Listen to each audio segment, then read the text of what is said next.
Tentu tidak ada satupun yang siap menghadapi pandemi ini, ya, karena kita tidak punya pengalaman sama sekali, bahkan dunia saya yakin juga tidak punya pengalaman, ya. Nah, ini memang beban berat. Oleh karena itu kami kemudian mengajak seluruh teman-teman yang ada di struktur partai dan juga teman-teman anggota dewan, mulai dari DPR RI, DPRD provinsi, kota, kabupaten, se-38 kabupaten kota media di Jawa Timur, juga mengajak teman-teman saya Partai Nasdem, ada Garda Pemuda, ada Liga Mahasiswa dan lain-lainnya. Nah, kemudian kita bergotong royong, ya. Ya, yang ada dana keluar dana, yang ada tenaga keluar tenaga, ya, yang mampu dari sisi manajemen, dari sisi yang lain, ya kita kemudian bergotong royong, kemudian bersatu. Nah, lalu kemudian kita melakukan suatu aksi yang kami namakan Nasdem Siaga.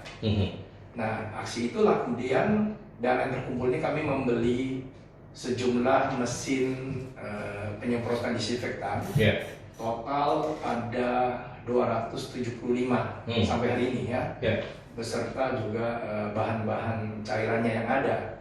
Nah, kami memilih program disinfektan ini kenapa? Karena selama ini pemerintah yang ada sekarang sudah melakukan penyemprotan yang cukup baik di sepanjang jalan dan sebagainya. Namun ada sisi yang kita melihat bahwa rumah-rumah tempat tinggal itu juga sangat penting, ya, penyemprotan ini, karena virus itu bisa menggunakan media apapun. Nah, oleh karena itu Nasdem Siaga ini kita lakukan secara serentak di seluruh kabupaten kota media yang ada di Jatim. Dan kami bentuk gugus tugas, ya. Saya kebetulan dipercayakan sebagai koordinator gugus tugas untuk DPW Jawa Timur. Kami bentuk koordinator gugus tugas di DPD dan sebagainya. Dan secara bersamaan kita lakukan, dan ini sudah 2 minggu namanya. Nah, sampai kapan? Tentu kita juga tidak bisa menentukan kapan. Kita berharap ya semakin cepat badai ini berlalu, maka berakhir sudah tugas kami. Tapi yang menjadi kegembiraan saya adalah tidak hanya Partai Nasdem yang melakukan kegiatan ini, saya juga memberikan apresiasi. Ada banyak parpol, teman-teman parpol yang lainnya juga ikut bergotong royong dengan masing-masing punya program kegiatan mereka, dan mereka lakukan secara bersamaan, ya, sehingga beban pemerintah juga saya rasa semakin diringankan juga dengan aksi-aksi yang dilakukan oleh teman-teman parpol. Saya juga lihat pengusaha-pengusaha, ya, juga ikut berbarengan menyumbang dananya untuk membeli sejumlah APD yang disumbangkan kepada rumah sakit.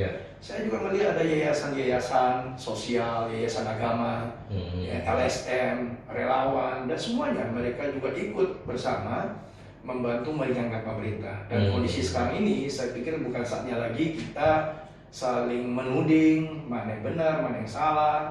Kita juga tidak perlu kepanikan yang berlebihan, sehingga dalam setiap keputusan nantinya akan menimbulkan suatu tafsiran-tafsiran liar dari masyarakat.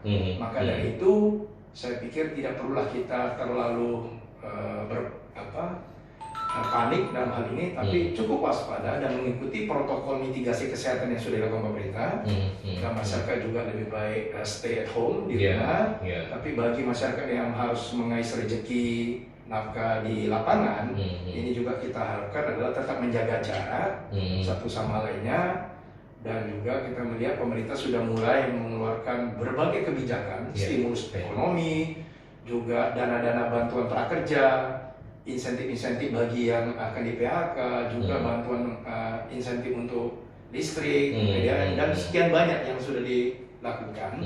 Tinggal bagaimana merumuskan regulasi-regulasi aturan mainnya sehingga masyarakat bisa segera mendapatkan bantuan dari pemerintah ini. Dan saya pikir ini adalah proyek kita bersama, proyek di mana sekarang ini Indonesia telah memanggil kita, ya, kita lepaskan dari segala kepentingan yang ada dulu, kita utamakan keselamatan masyarakat kita, ekonomi bisa kita pulihkan, tapi saudara-saudara kita sebangsa setanah air yang kalau berpulang karena tertular penyakit ini tentu tidak bisa dihidupkan lagi.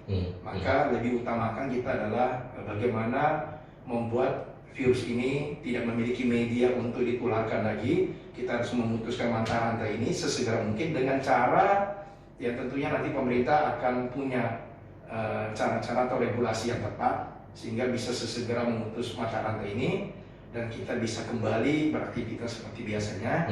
Karena kondisi sekarang ini semua juga terdampak, ekonomi terdampak. Betul.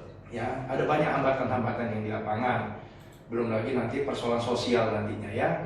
Dan saya pikir inilah momentum yang tepat untuk kita bersatu, bergotong royong, bersinergi, membantu meringankan beban pemerintahan dalam memerangi COVID-19 ini.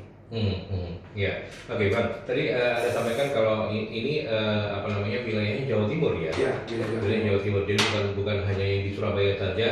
Ya. Partai Nasdem ini, tapi di daerah-daerah juga. Ya, 38 DPD kabupaten dan kota madya itu yang ada di Jawa Timur. Program yang kami pilih itu adalah penyemprotan disinfektan. Tapi di daerah-daerah lain, di provinsi-provinsi lain, ini semua bergerak. Cuma program kegiatan bisa berbeda. Ada yang membagikan masker, ada yang membuat hand sanitizer, ada juga yang memproduksi masker lalu kemudian dibagi-bagikan di provinsi-provinsi lain ya. Ada banyak. Dan yang tentunya juga DPR RI, DPR provinsi, DPR kota, kami juga Partai Nasdem ya sudah melakukan per 1 April ini seluruh anggota DPR RI gaji mereka dan tunjangan mereka itu semua dipotong 50%. Nah, 50% itu untuk mereka sumbangkan kepada negara ya, karena kita tahu negara ini tentu beban APBN cukup besar, ya negara juga harus memangkas beberapa belanja, termasuk daerah penghematan anggaran. Nah tentu itu tidak cukup. Jadi untuk menunjukkan simpatinya, DPRI juga kemudian fraksi Nasdem 59 orang memutuskan per 1 April itu untuk memotong gajinya. Nah kami harapkan juga nanti kader-kader kami yang di provinsi maupun yang di kota kabupaten juga bisa melakukan hal yang sama. Ya, dan inilah bentuk kepedulian kita bersama. Dan ini adalah hal yang positif, ya saya pikir. Dan ada partai-partai lain juga melakukan hal yang sama. Saya harap ini menjadi semangat kita bersama dalam pemulihan keseluruhan ini. Ya, kalau di daerah-daerah begitu Bang, kalau di kita ke daerah-daerah dulu. Kalau di daerah-daerah kemudian ada pihak-pihak yang menginginkan bantuan dari Nasdem untuk penyemprotan segala macam, mereka bisa menghubungi masing-masing masing-masing call center yang ada di daerah ya. Tidak tersentra harus ke Bang Awi sebagai koordinator tidak ya. Jadi kita sudah bagi tugas. Kita bagi tugas. Nah, 38 kabupaten kota madya ini semua ada ya Bang ya. Semua ada. Ya? Mereka melakukan semprotan disinfektan ini itu di perkampungan ya.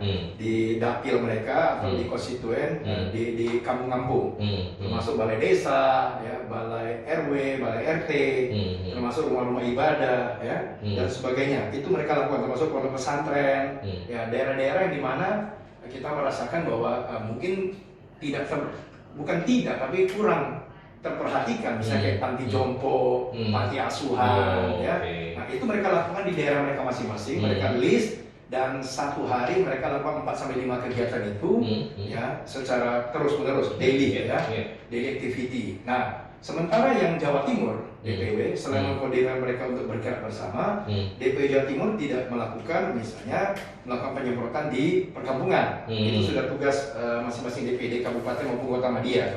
Yang Jawa Timur lakukan adalah kantor-kantor berita media, yang skala Jawa Timur, termasuk kantor-kantor ormas agama. Kayak kami juga menyurati Muhammadiyah, NU, ya, Kuskupan, lalu kemudian PGI, dan juga KNPI, Bawaslu, KPU, termasuk gedung-gedung perkantoran Jawa Timur gitu ya, yang organisasi yang Jawa Timur itu kami lakukan, termasuk panti asuhan, panti jompo ya, semua itu dilakukan. Nah, memang tidak semua memberikan jawaban untuk kemudian dilakukan program disinfektan ini. Nah, bagi yang bersedia silakan. Contoh teman-teman NU Jawa Timur mengatakan mereka sudah disemprot oleh pemerintah kota sehingga tidak perlu. Tapi Muhammadiyah meminta sehingga kami lakukan. Ya. Nah, sementara kantor-kantor berita ini, kenapa kami pilih kantor berita? Ya sebenarnya kami hanya berpikir sederhana. Teman-teman media ini, jurnalis ini kan merupakan garda terdepan. Ya, ya, mereka merupakan the four estates, ya, pilar demokrasi yang terdepan, yang terus-menerus tiap hari mereka menggali informasi. Ya, apalagi kondisi penularan COVID, pasien dan sebagainya, kan masyarakat perlu tahu banyak. Mereka terus mencari informasi dan kemudian menyampaikan kepada masyarakat terkait situasi kondisi yang terkini. Nah, mereka di lapangan, tentu di lapangan mereka juga berhadapan dengan berbagai narasumber, kan? Dari yang bawah sampai yang atas, apalagi sampai menggali informasi di rumah sakit misalnya sebagainya. Nah, kita juga khawatirkan adalah mungkin stamina mereka baik, imun mereka bagus, antibodi ada, sehingga tidak menimbulkan gejala, tapi tanpa mereka sadari bisa saja mereka sudah positif. Carrier ketika kembali ke kantor. Nah, yang dikhawatirkan adalah mereka ketika kembali ke kantor, sadar tidak sadar mereka sebagai carrier virus, jadi pembawa virus. Ya kan, kepada siapa? Ya rekan-rekan di kantornya, atau mereka kondisi yang mungkin tertular, lalu kemudian virus-virusnya itu ada di media-media sekitar mereka, ya meja segala macam. Ya sadar tidak sadar kemudian oleh karyawan di sini juga membawa pulang ke rumah. Kalau di rumah itu ada orang tuanya yang punya riwayat sakit diabetes, asma, pernafasan dan sebagainya. Ini kan mempercepat lebih rawan ya Pak ya kan, mempercepat kondisi mereka. Nah, ini yang kita tidak inginkan. Maka kenapa berita media juga menjadi sasaran kami. Kami ingin pastikan teman-teman media ini semuanya adalah sehat. Memang tidak bisa menyembuhkan banyak, tapi mengurangi. Supaya ketika mereka kerja mereka juga nyaman, mereka balik ke kantor juga nyaman. Lalu mereka pulang ke rumah juga tidak sebagai carrier virus. Nah, itu kami lakukan supaya pemberitaan terus mereka memberikan penyajian berita, setidaknya dari lingkungan mereka sudah merasakan aman dan nyaman. Nah, itu yang kami lakukan. Sebentar, kita ke penelpon. Ada masyarakat yang ingin join sama Anda. Selamat siang. Siang. Ya, monggo Pak Mas Dewa. Pak Awe, apa kabar? Gandring. Oh ya, Mas Dewa. Pak Peter dari Begandring, maaf.